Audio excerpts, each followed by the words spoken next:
Welcome, everyone. Thank you for joining us this morning on this lovely Friday. This is our latest session of Campus Compact's Impact Award webinar series. We are so thrilled today to be joined by representatives of Trinity College and Connecticut State Community College, who will share more about their partnership to develop the Liberal Arts Action Lab.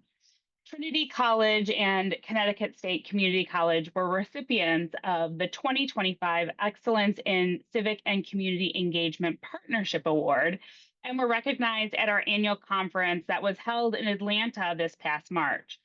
Now, I don't want to spoil our presentation that they have prepared for us, but from my limited understanding of the Liberal Arts Action Lab, which limited is correct, that's why I'm here today, and hopefully that's why you all are here today to learn more.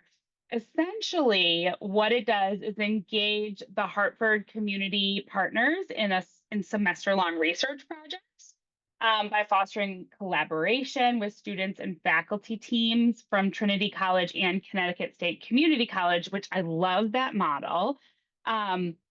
But a really critical part of that process, from my understanding, is the role that the Hartford Resident Advisory Board plays. But again, I don't want to spoil too much of their presentation.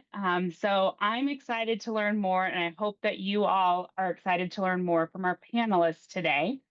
And I'm sure you're ready for me to stop talking, but for those of you here that know me, you know that it's hard to get me to stop talking. So I'm going to go ahead and turn it over to Erica Crowley, who is the Senior Director of Academic Programs and an instructor in the Center for Hartford Engagement and Research at Trinity College, who is going to get started. Erica, I'm going to turn it right on over to you. Thanks so much, Laura, for the introduction. Hello, everyone, and welcome. We're so excited to share the Liberal Arts Action Lab with you today. And I'm joined by my colleagues Darren Atalay and Jeff Partridge, who will introduce themselves a bit more later on. But to get started, I will share my screen to show our slides for the presentation today. All right. So as Laura mentioned and was absolutely accurate, the Liberal Arts Action Lab is an educational partnership between Trinity College and Connecticut State Community College Capital, and we take on semester-long research projects that are proposed to us by community partners in the Hartford area. And then we match teams of students and instructors and faculty fellows to work on those projects for the semester and present their findings publicly at the end of the term. In terms of our team, I'm the Senior Director of Academic Programs in the Center for Hartford Engagement and Research at Trinity, and my colleague Darren Atalay is the Director of the Action Lab on the Trinity side, and Jeff Partridge is the Faculty Director of the Action Lab on the Connecticut State Community College Capital side. And as you can see, we have a robust team of support. So we also are supported by our program manager, Erna Alish, and then a program assistant and teaching assistants for each of the project classes. In terms of our agenda for today, we want to take you through the context and the background of Trinity Center for Hartford Engagement and Research and the Action Lab program itself and how that came to be. We'll give you an overview of the program, so including the Liberal Arts Action Lab's program structure and the courses that are offered in the program. And then Jeff will share his perspective from the Connecticut State Community College side of the partnership. And we'll also walk you through 3 example projects and some of our lessons learned and best practices and challenges throughout the program. And then towards the end, we'll open it up for questions and answers, which we're very much looking forward to. And we'll also be sharing some logistical resources and more background information with all of the attendees afterwards with Laura's help, which we're very grateful for. So in terms of situating where we are in Hartford, we wanted to just contextualize the demographics of the city, which is a relatively small city, a population of just over 120,000 residents, about 18 square miles. And as you can see from the map we have presented here, Hartford is predominantly a community of color and then surrounded by predominantly white suburbs.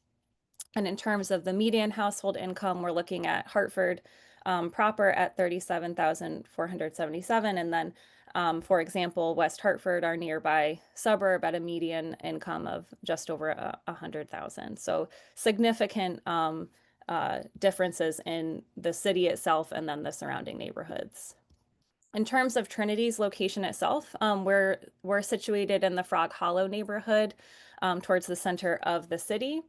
And in terms of the demographic breakdown between the college and the city itself, you can see here with our red dot that Trinity has a predominantly white population, and we are surrounded, again, predominantly a community of color, with particularly a large immigrant population, as well as a large Puerto Rican population. So in terms of our, our structure, and in terms of the differences between the city and the college itself, we're having to be very cognizant of the power dynamics that exist in the institution and the community, and also how we educate our students about the community themselves.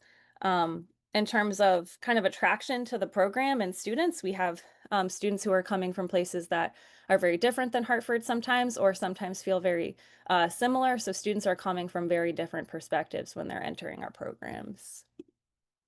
In terms of the Action Lab's position within Trinity, we have since 2018 come together as the Center for Hartford Engagement and Research as an umbrella program for a lot of the community engagement programs that are happening at Trinity, and the Action Lab is one of those academic programs.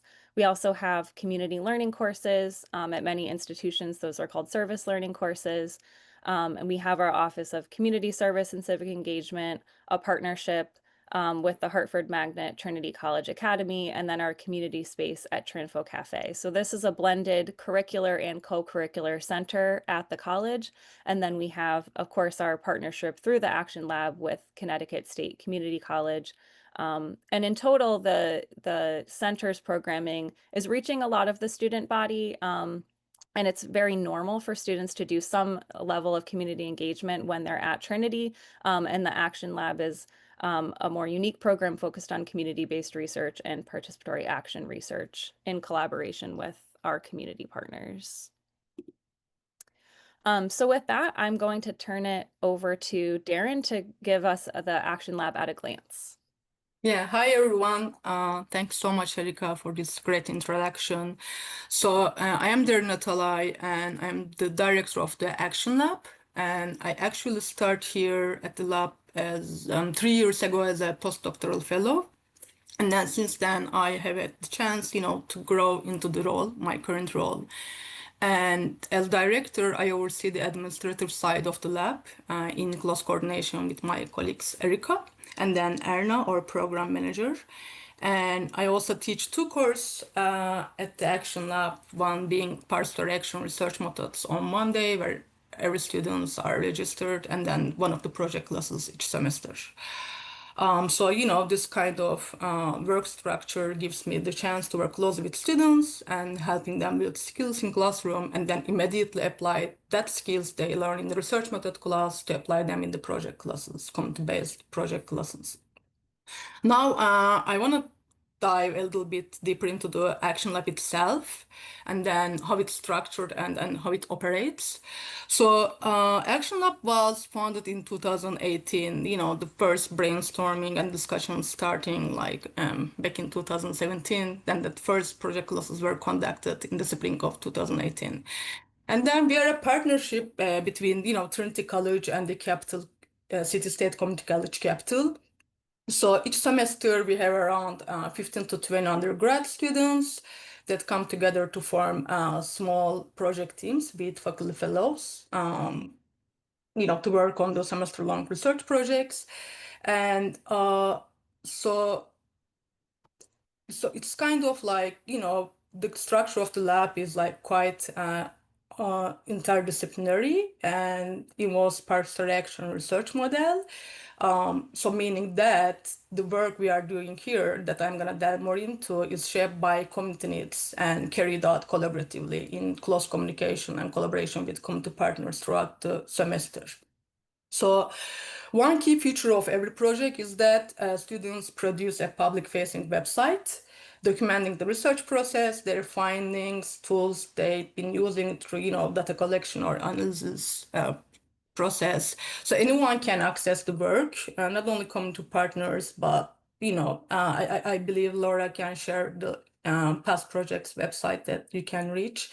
So, and then at the end of the semester, students also present their projects publicly, it's open to Hartford residents, community partners, anyone else who is interested to see and engage with their work. Erica, if you can pass to next slide. So I want to give, some numbers. Since we launched within the last 7-8 years, we had 224 students who completed more than 50 interdisciplinary projects. And they, as you can see, touch on every area of civic life, including like housing, education, health, food justice, youth development, community history, and more. And we have partnered more than 50 organizations across Hartford and the state. And this includes like neighborhood nonprofits, statewide advocacy groups, and then projects were focusing on, housing related issues, arts programming for youth. And so it's a wide range of topics, which the idea is always like to respond to community priorities. And how it works, Erica, if you can move to the next slide. So I want to talk a little bit about how all this process actually work. So it starts with Hartford area organizations who basically flip the script in terms of gathering our research project ideas from the community partners. They propose research questions throughout every year in the summer, and then during this time period, we have one-on-one sessions with them where we brainstorm ideas together or maybe revise the project proposals. And then this proposal go through a community review process, which I'm going to explain in a moment. So once projects are selected, students and faculty fellows apply to participate. And then students enroll, as like the two courses that I mentioned, one being the participatory action research methods and then the project courses. And Erika, if you can skip to the next slide. So a key piece of this process, as I told, Hartford Resident Advisory Board, which we call HRAB. So this board is made up of 6 long-term Hartford residents who has also kind of have familiarity with the research process. And after summer, community partners submit their proposals in the fall. That happened, for instance, like last week, we came together with our advisory board. And then, before the course registration process, they review the incoming project proposals. And then based on certain criteria, as you can see here, they rank them and then discuss which ones should move forward. And then this criteria includes like in terms of the potential impact on Hartford and its residents, projects, potential impacts. And then it's also like important from the students' perspective as well, right? Are projects providing enough quality of learning opportunities for students? And then feasibility of producing something within a semester time frame, which can be sometimes like challenging, right? So that's an important criteria as well. And then what are the variety of topics to engage students, to give like some different options from each other. So this process basically keeps the process accountable to Hartford residents, also ensuring that it's like educationally meaningful for students. And then, Erica, if you can skip to the next slide. So to give you some ideas from the current projects we are doing, one of them is Housing Equity Project, where we are looking to the history of tenant organizing in Hartford with the Connecticut Tenants Union and Fair Housing Center. And then the other is Transportation Equity and Parking Justice Project. And then the other, we are collaborating with the Cinema Studio about the Inclusive Community Cinema projects. So these are just, to give you a brief idea. And Erica, if you can skip to, so if you're talking about a little bit like course content and research training side of this. So these were the project examples, right? But then also students like build a strong research foundation in the research method class, like completing ethics training, because every project goes through an IRB application process, and we need them to be certified for this process. So they learn basic qualitative and quantitative methods, including interviews, oral histories, surveys, and basic statistical analysis. So, and then different than regular research method classes, we also include participatory action research approaches, such as like photo voice, which uses photography to raise community perspectives. And so, and then also they get hands-on experience with digital tools such as WordPress, because they need to, you know, come up with this website, right? And other software programs such as Atlas TI, StoryMap, Omeka. But these are going to be included in the resources that Laura, I guess, will share with you next week. And then all of these help them analyze data and present findings in a more creative and accessible format, because our audience is not just the faculty or academia, but broader Hartford residents. So who participates? Erika, if you can, yeah. And so the courses are open to, you know, every Trinity students, depending on their interests. And then they count toward majors such as education studies, human rights, public policy, and law, and then urban studies. And also they can use these credits to gain certain certificates, such as urban language learning and academic leadership. I guess, so all of this kind of help give you idea, and then we are going to take the questions at the end. But at that moment, I'm going to stop and then give it to my colleague Jeff to give the perspective from his side, from the City State Community College side. So Jeff. Thank you, Darren. Thank you, Erica. So there are really three unique elements to the Liberal Arts Action Lab that we've developed over the years. One is getting the research questions from the community partners. We're not bringing the research agenda to them. We're getting it from community partners. The second one is the Hartford Resident Advisory Board, where we have Hartford residents who, as Darren shared, they prioritize which research projects will go forward. And then the other one is this relationship, this partnership between a private college and a community college. We have very different makeups of our student populations. And so I'm just going to give you a little bit of an overview of that. This creates a really dynamic experience, which I'll talk a little bit about. It also, and some great opportunities for growth for both students from both organizations.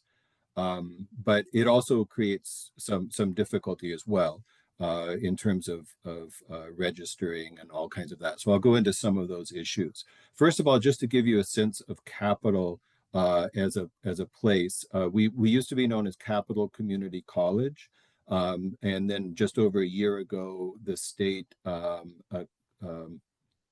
created a one community college system, and instead of having 12 separately accredited colleges, we now have one very large college with various campuses. So we are the Capital Campus.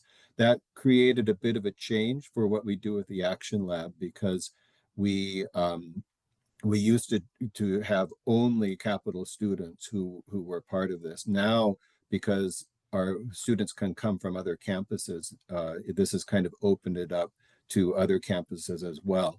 But our experience is that even so, we are still getting mostly students from our campus and mostly from the Hartford area.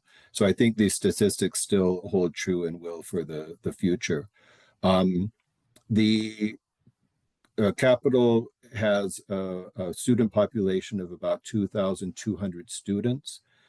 We very much reflect those demographics that Erica showed about Hartford.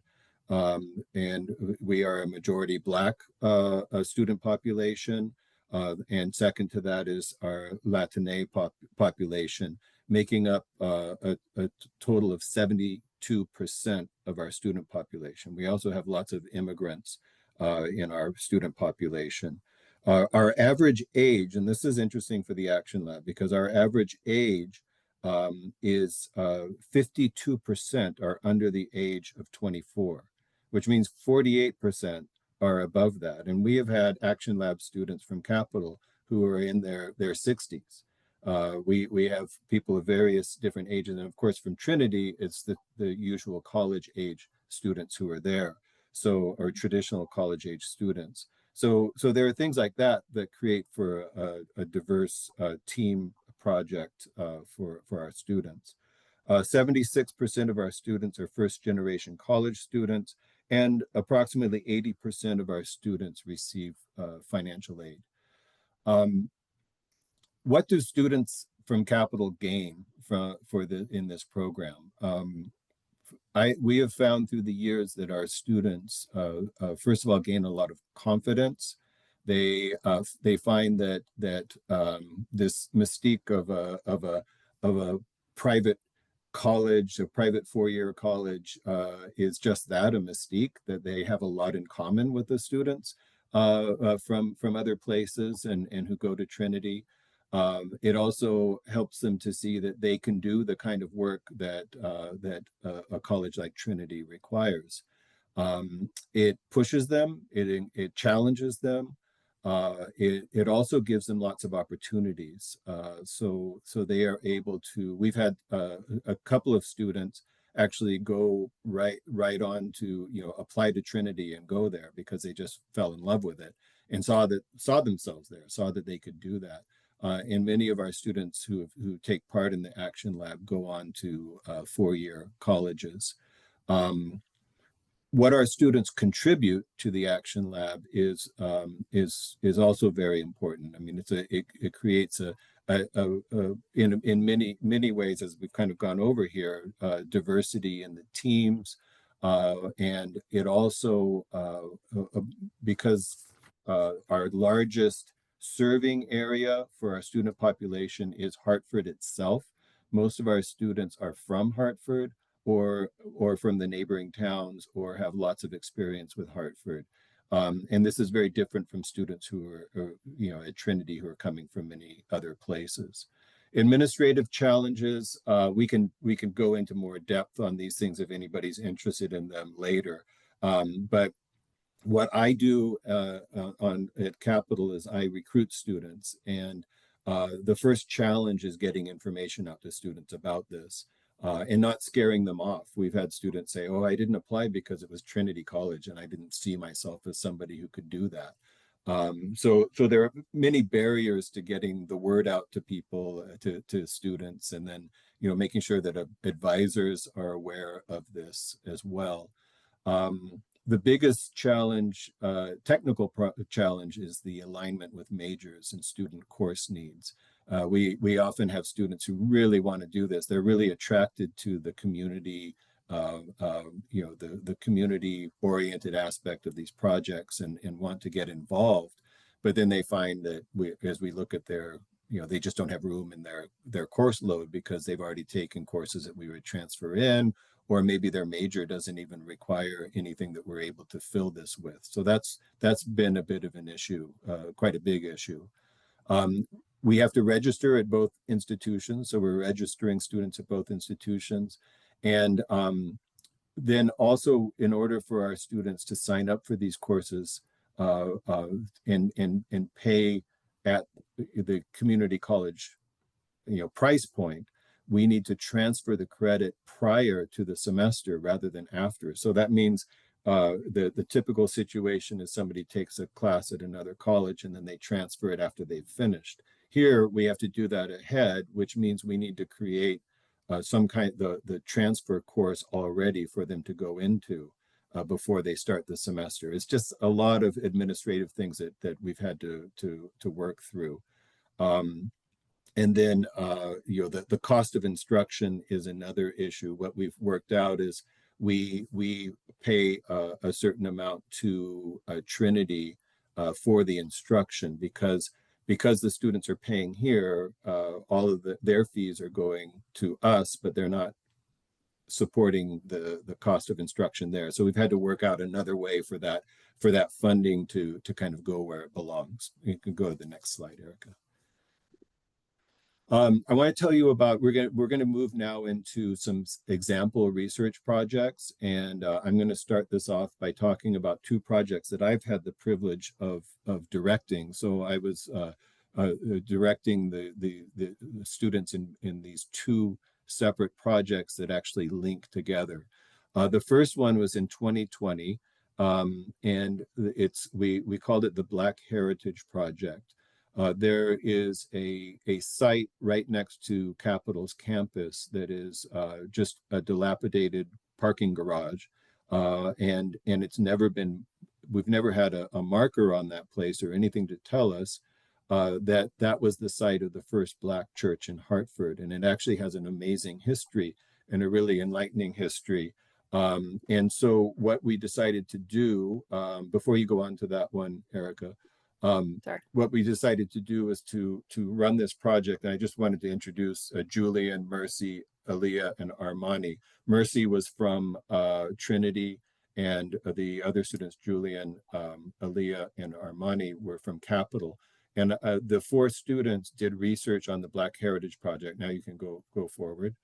And what they created was a list of, they created a website which is an online exhibit telling about the people who were there. If you look at the bullet points under Talcott Street Church there, it was a Black community. It's a symbol of Black community resistance to segregation and unequal education. It's a Black community, a symbol of Black community support for the oppressed. This was a site for the Underground Railroad. Black community leaders and writers and prominent figures were members there. So what we found was a very rich history there that we wanted to bring out of the shadows and into the lived experience of the college. The students came up with this exhibit, and then they also had a list of recommendations. We took 3 of those recommendations and wrote an NEH grant. And the NEH gave us $150,000 to put these 3 ideas into practice. And those were the project aims at the bottom. Establish a permanent exhibit, which was launched in September 17, 2022, which is still in here. It's got a longstanding exhibit on our campus about this church and the Black school that was in the basement. We created curriculum in a variety of courses in a variety of disciplines that would connect with this history. And we also established an annual lecture, which we have called the Pennington Lecture. You can go on to the next one. So that was the beginning of the Hartford Heritage Project. And in fall 2024, we followed it up with another project group working on commemorating the Talcott Street Church. And the picture on the left shows what it looks like today. I just walked by there a few minutes ago, and it looks exactly like that. It's a dilapidated parking garage, and there is a mural that was put in there that shows trains and locomotives, and it says Hartford. But that site is the site of the church. And on the right is the artist Mel Chin's 1991 installation, which he called Ghost. And it shows where that the church stood right there. And it shows the outline of the church with the windows and everything and the front steps. So what this group here was working on was, all right, we have this amazing place and this amazing history, and we walk by it every day in this college, but nothing there indicates that what this site represents. So we can go to the next slide. They came up with a number of recommendations through the process of a number of focus groups and meeting with church members and meeting with people of influence in the downtown area, and asking them, what we could do. And they came up with 3 recommendations. I'll just share 2 here. The short-term recommendation was to put a marker on the site, some kind of marker that would kind of stake a claim, because we expect that place to be redeveloped at some point, probably in the near future. And even though it might seem like a waste to put something on there right now, it's actually a way of staking a claim and making sure that whoever rebuilds it is going to be cognizant of what was there. I'm happy to report that we are now working on a new mural that's going to go in the place of the choo-choo trains that will be representative of this history. So they've made really good progress, that team. The next slide is the last one I'll share, and this is the medium-term recommendation, and that is to have some kind of celebration of the 200th anniversary of the erection of that church, which happens to be right when it's America's 250. And so we're going to be launching that mural next year, and also having ceremonies and celebrations around it. So these students and the work that they did and put together has actually led to action.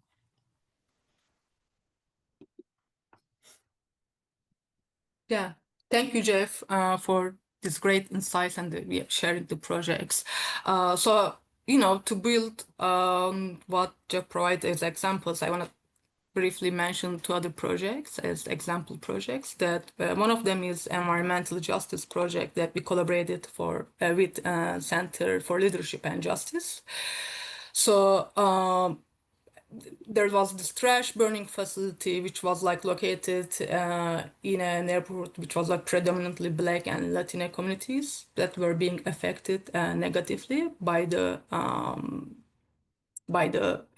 trash burning facility emissions. And then the plant shut down back in 2022, and then there was 60 million around like remediation funds which was created, and then the Center for Leadership and Justice saw that as an opportunity in terms of like, okay, since the plant is closed down, how can we use these funds like to advocate for the benefits of Hartford residents who were impacted by the trash burning facility through all these years.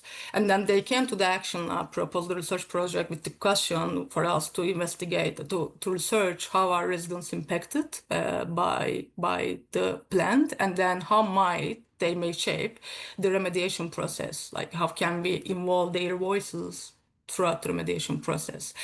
And so to research, we included oral history interviews and photo voice as part of our methodology throughout the project. And then that's why I want to highlight this as an example. And then as all the other projects happening at the Action Lab, students produce a public-facing website where you can also find this project toolkit, including all of our instruments. So it's great that anybody who wants to, replicate this kind of study, they can access all the resources, including our findings and then actionable recommendations.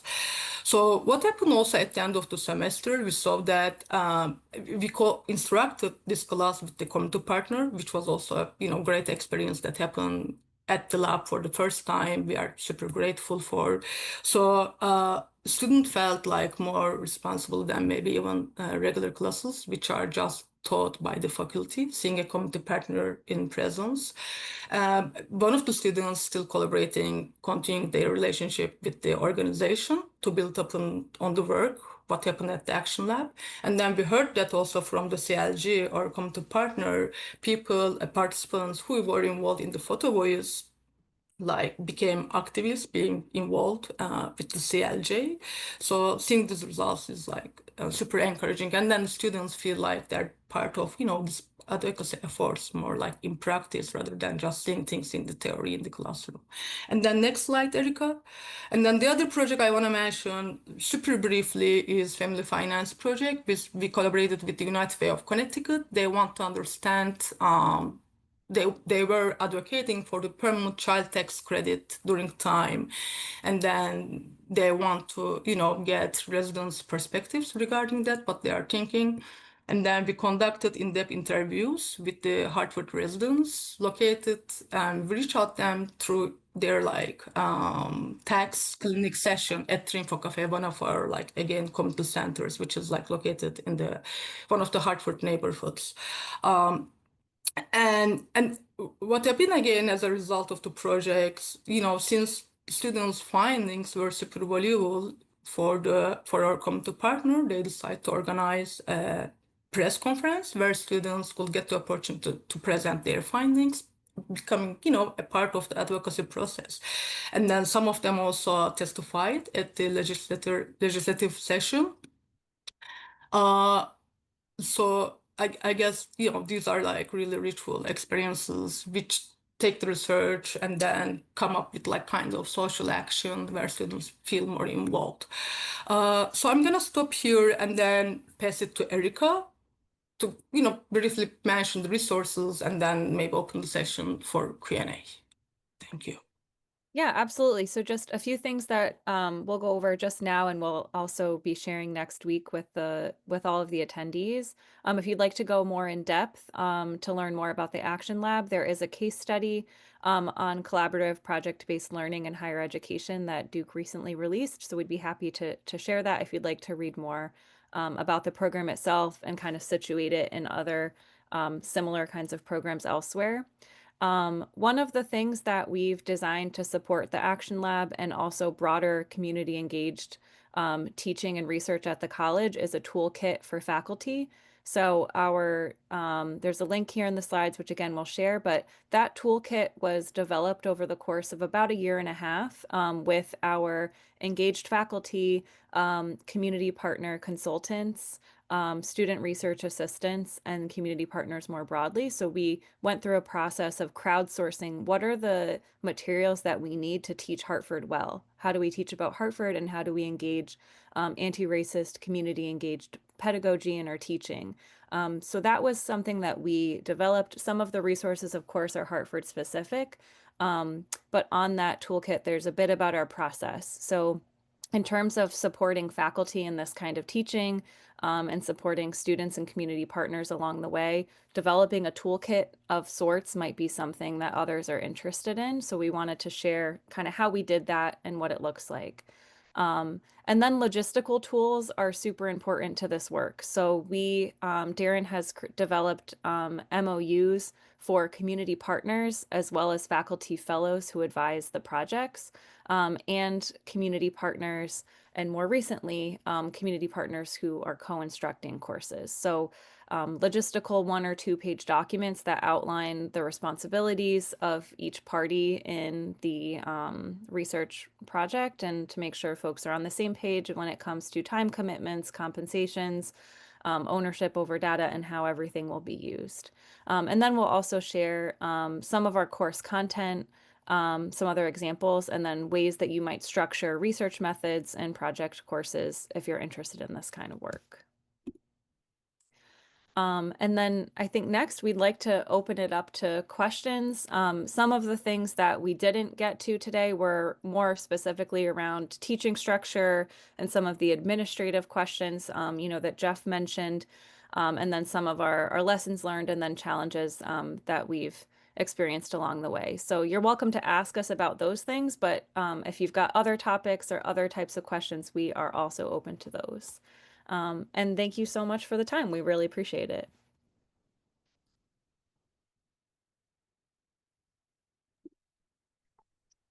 Thank you all so much. Erica, Darren, Jeff, this was wonderful. I learned a lot.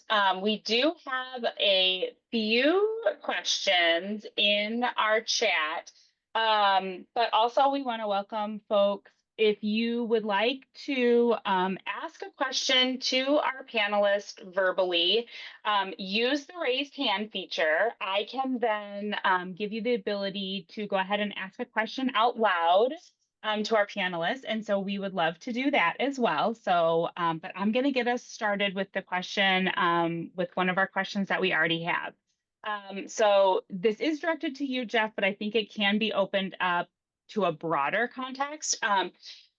one of our participants is wondering how many different projects are managed in one semester. Jeff, you had mentioned that you had 4 students working on the Black Heritage Project. Were there other students working on other projects at the same time? Do you have one faculty member leading separate projects?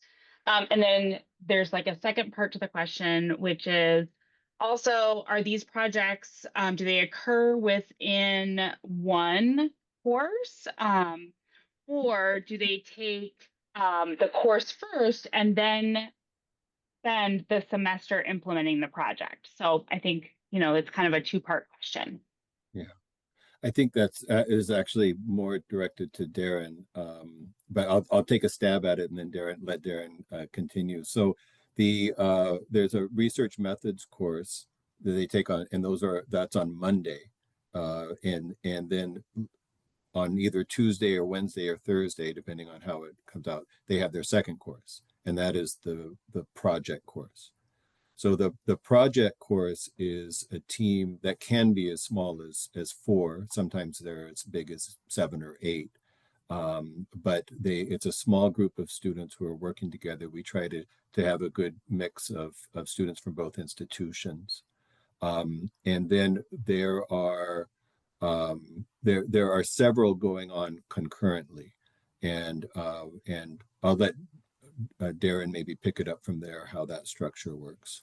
Yeah, I mean, currently, what's happening within the last few years, since my involvement, I saw that 2 to 3 projects being taught at the same time, simultaneously.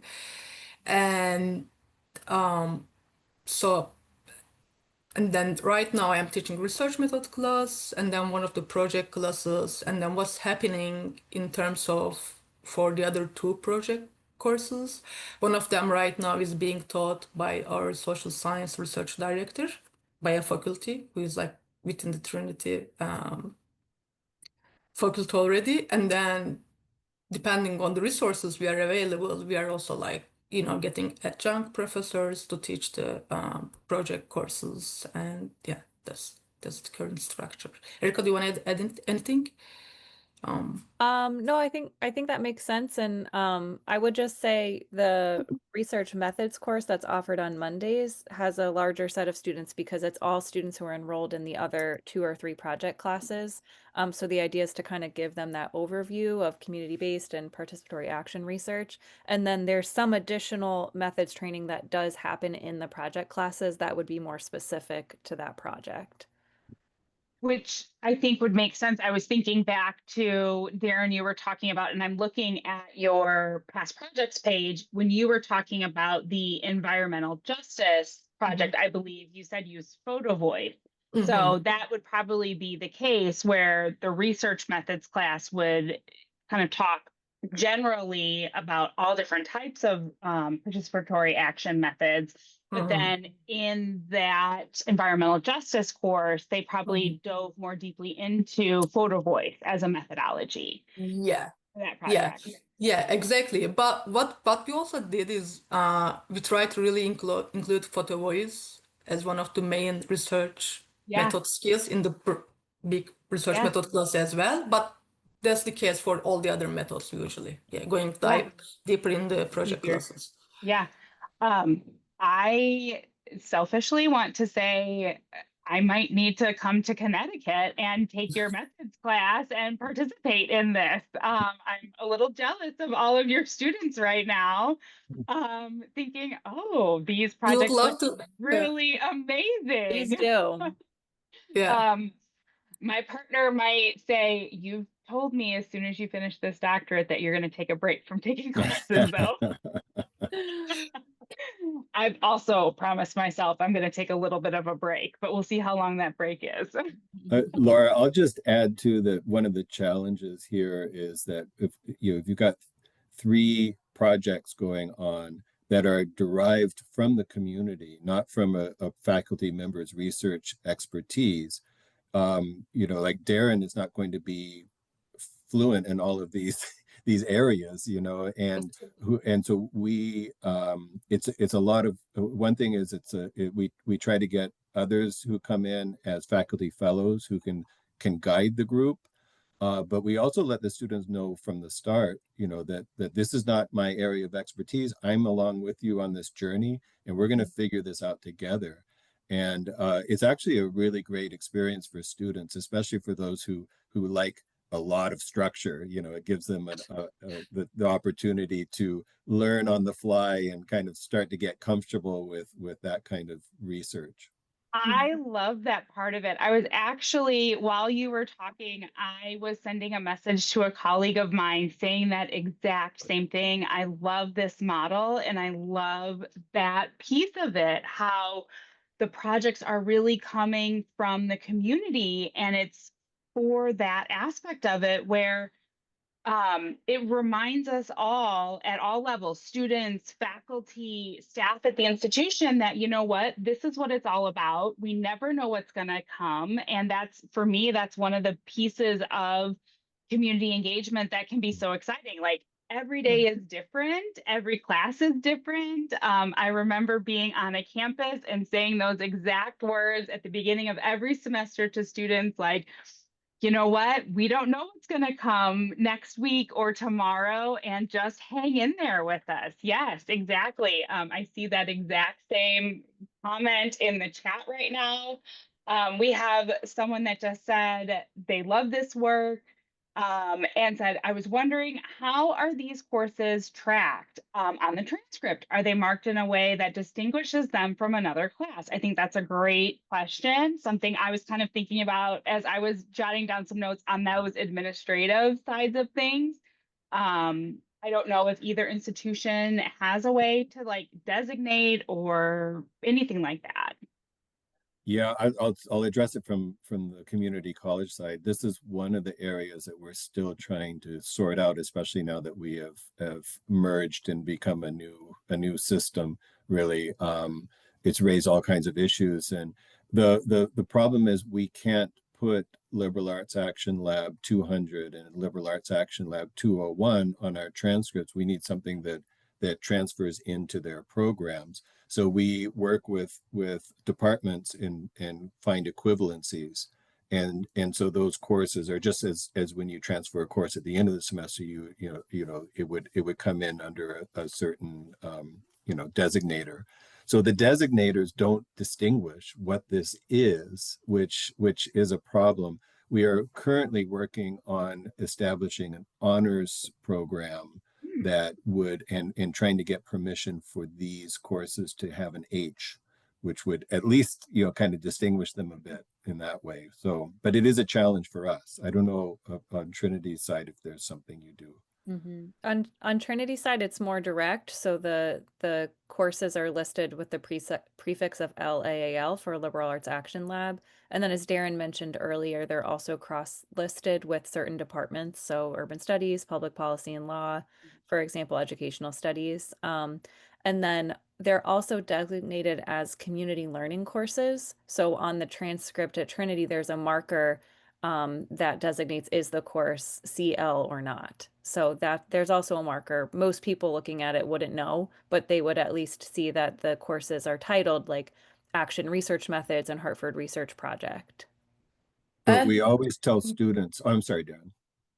Yeah. I'll just finish that. Yeah, please. I'll just finish that thought. We always tell students, talk this up in your interviews, put this on your resumes. This is not the normal thing in college. So you're getting a really unique experience working with a diverse group over the whole semester, doing community action research. All of this stuff it's not going to speak for itself on your transcript. You need to highlight it. Yeah. Go ahead, Darren. Usually try to refer students also to the Career and Life Design Center and like encourage like a special projects section on their resume. And also because all of their work is public on the web, as Darren and Jeff mentioned before, they have a live link. So if they have things like a portfolio that they're making, they can actually show their work in a different way. Yeah, I would add also like some students use the classes as part of their internship requirements, the project classes. Yeah. I see we have a couple questions in the chat. We have another question in our Q&A, and I'm gonna kind of turn us to the council. and the makeup of the council. So this is a two-part question I'm going to ask. I'm also watching our time. Christine asked the question of with the council, how is that formed? How is that put together for the Hartford Area Council? Do you put term limits on membership to ensure diversity over time? What does that look like? And then the second part to that question is, if the council decides on a project, say in September, does that mean that the project is implemented in the spring? Or like, how does that kind of roll out with the council? Mhm. So regarding the first question, when the Hartford Resident Advisory Board, I guess when like first it came together, when it's established, I wasn't here at the lab, but how it happens, so there were like a few members who joined us recently, and it's kind of like word of mouth, like who are like really involved in the community, these Hartford residents who knows like really what the city needs, what's going on, right? And also like who are familiar with the research process, because not every project proposal can be conducted in a semester timeline with undergrad students, right? So that I can answer, and then Erica and Jeff, if you wanna add anything, feel free, or I can continue with the next question, which is the how projects are decided.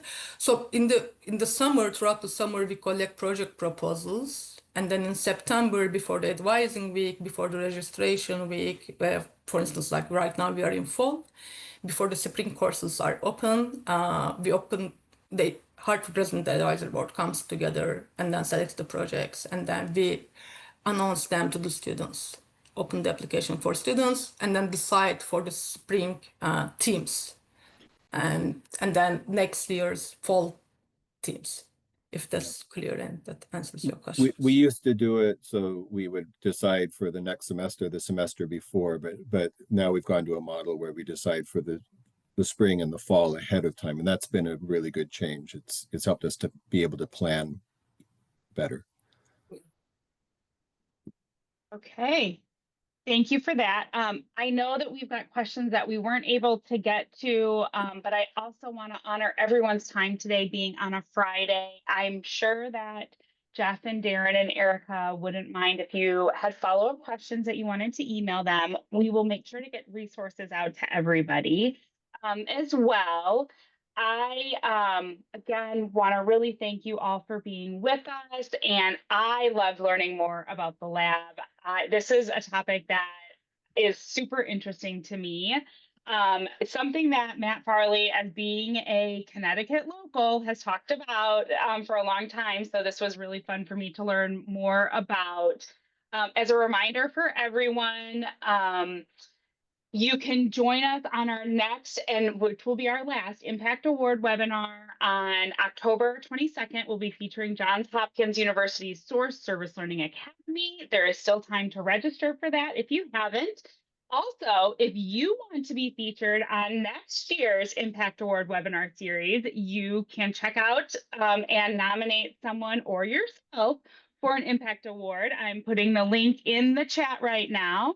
And also you can still have time to submit a proposal for Compact 26. I hope to see everybody in Chicago, March 16th, 17th, and 18th. We're so glad to have everyone with us, and we'll be sending out the recording for today's webinar as well as resources early next week. Thanks so much. And we will see Thank you you all all. later. Thanks.